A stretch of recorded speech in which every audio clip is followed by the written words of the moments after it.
It could be one of two arms, the early one or the later one. Here we can see the two arms closer up.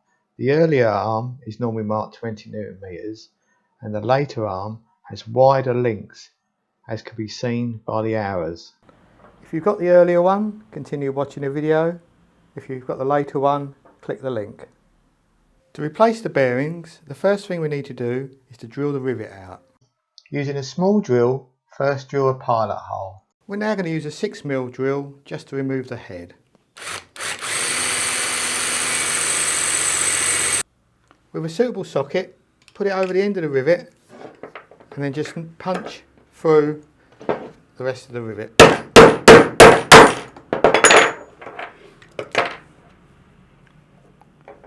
Like so. Using the new bearing as a guide, find a socket that it will drop into.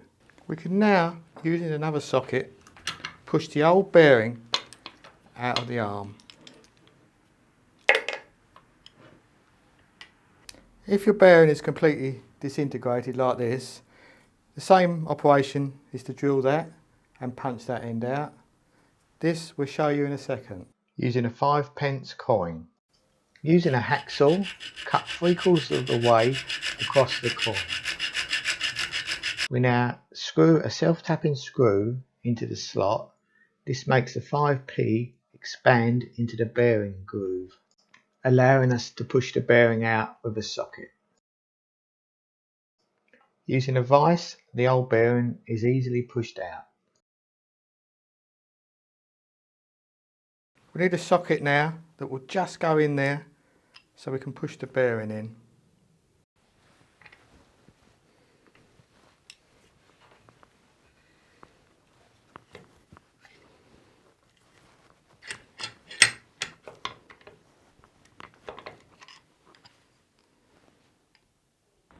If the bearing goes in really easy, I would recommend getting a centre punch, just pinning a little mark on each one just to hold it tighter.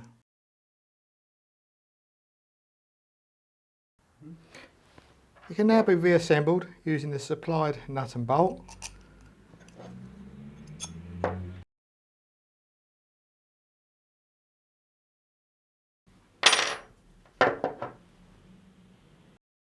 There we have a fully repaired arm.